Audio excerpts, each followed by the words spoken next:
Hello and thanks for joining us for the Midday News. BSP Financial Group takes center stage at the upcoming House Plus show as a distinguished diamond sponsor, underscoring its pivotal role in promoting accessible home ownership solutions across Papua New Guinea.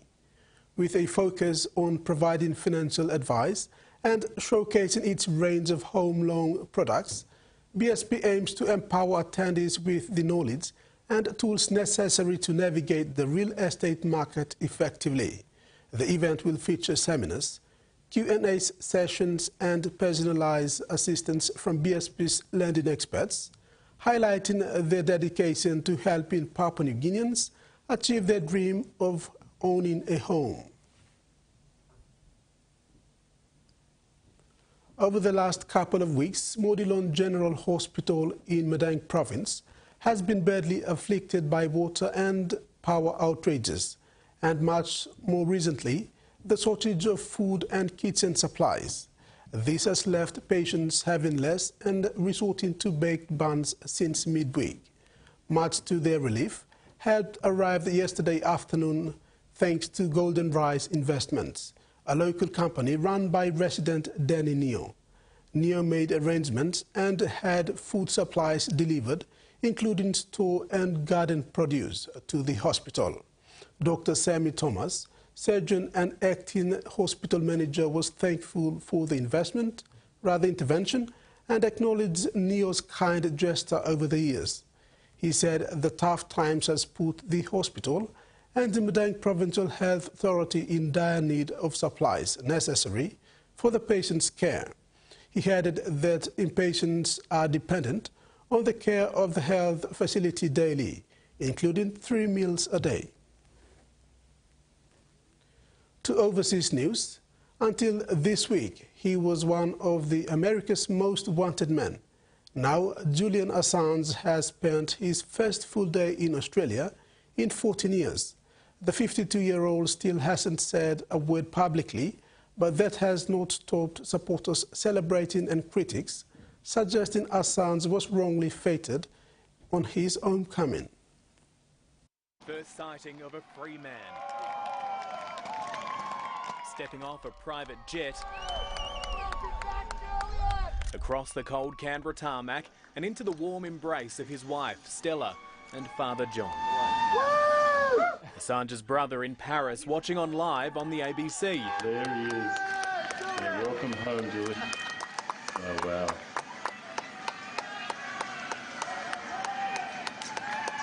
Julian Assange defiant despite his 14-year ordeal. It's a signal to everybody who's been fighting this that he's going to keep fighting. Whisked away, destination unknown. Congratulations, Stella. How are you feeling? His wife and legal team fronting the welcome home party without the guest of honour. You have to understand what he's been through. He needs time. He needs to recuperate. Julian Assange did speak to one person. Julian thanked him and the team and told the Prime Minister that he had saved his life. The morning after that phone call, criticism it would be poorly received stateside. It's not necessary nor appropriate for Anthony Albanese to welcome home Julian Assange on the same day he's admitted to espionage acts. Canberra's men in London and Washington accompanying Julian Assange on his flight home. I had been the principal point of contact with the DOJ, the Department of Justice, kind of from the get-go, right. And with and Mr. Assange's lawyers. So you were the linchpin?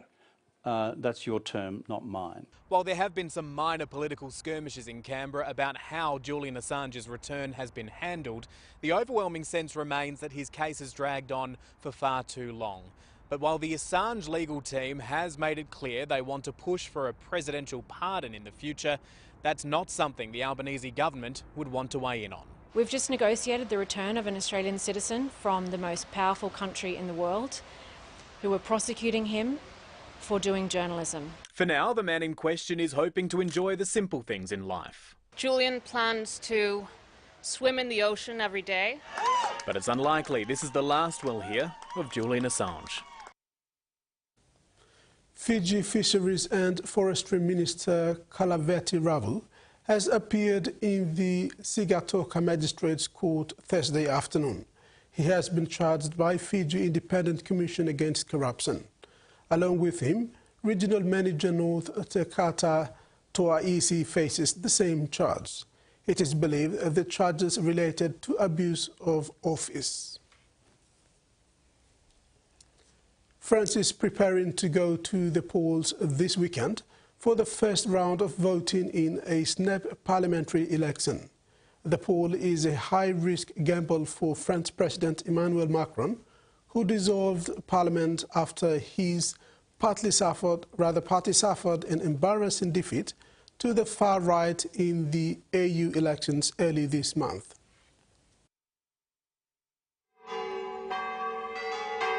In France's northwest region of Brittany, the far right has made a historic breakthrough. For the first time, the traditionally moderate region elected Marine Le Pen's National Rally Party for the European Parliament. Brittany farmer Ganel Braun usually supports President Macron's centrist party, but has changed his vote. I voted for the National Rally Party. I wanted to send a message to our current government. Things have to change. Our government is too messed up and I can't really vote for them anymore. In the region's capital, Rennes, activists push back against the shift to the far right. But they're not backing Macron's Renaissance Party either. They're campaigning for a new left-wing coalition formed specifically for this election. Macron went back on a whole bunch of laws. He didn't listen, and so it's a vote of anger that condemns Macron and raises the far right. Popular Front is the gathering of all the left-wing parties, which offer an alternative to the rise of fascism. Voting will take place over 2 rounds. If the National Rally wins, as polls predict, 28-year-old Jordan Bardella will become Prime Minister. Support for the far right has risen across the country, but it's here in France's northern tip that Marine Le Pen's National Rally has found its most formidable stronghold. Bonjour. In Le Pen heartland, the country's only far-right mayor enjoys widespread support.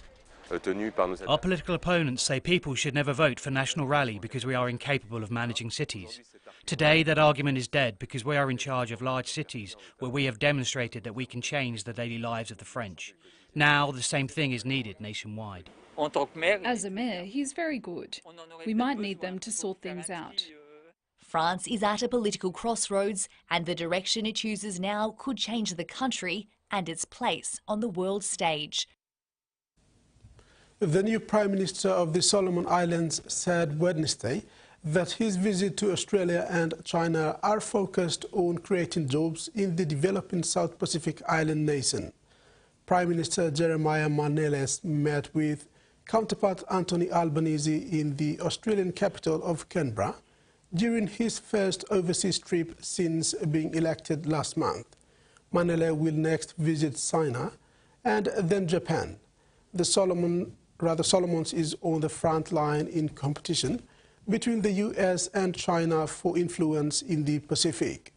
During the first 5 term of former Prime Minister Manasseh Sogavare, China's influence increased dramatically. The election of Manele Sogavare's former foreign minister and chosen successor suggests the country will continue to follow a similar direction.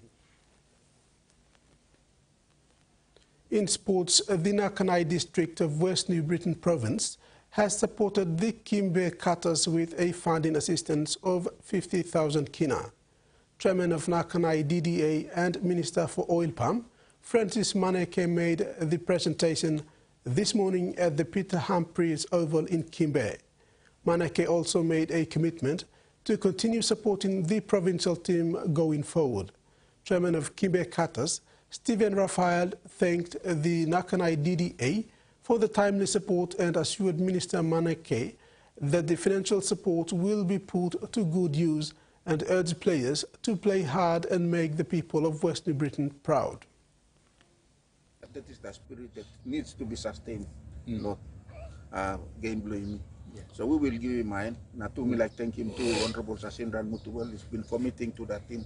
I will continue to put our hands together to make sure we sustain our team, either be winning or losing, but we still have to have a provincial team that will represent our province. And important for us, lo people lo provincial getan. The NRL expansion program was back in the media again this week. Early this year, the Bears board adjusted their plans for inclusion in the NRL as 18th, 19th or 20th team based on the rise of the PNG's proposal. The PNG's submission is backed by the Australian government with reported funding of $600 million and is considered a geopolitical tool between the two countries. However, there are concerns that PNG may not be ready as the 18th team, and negotiations are ongoing. As reported in the media this week, it is expected that Papua New Guinea will be admitted into the National Rugby League competition, but not necessarily as the 18th team. This development has fast-tracked the possible inclusion of an additional team in the National Rugby League, and speculation amongst media fans and the key stakeholders is once again a buzz. Bears can confirm that Chairman and CEO met with Peter V'landers, Chairman of the ARL Commission, regarding the Bears' proposal for readmission in the NRL. Talks have been positive and are continuing. It was reported that the last few weeks have been fantastic for Bears supporters.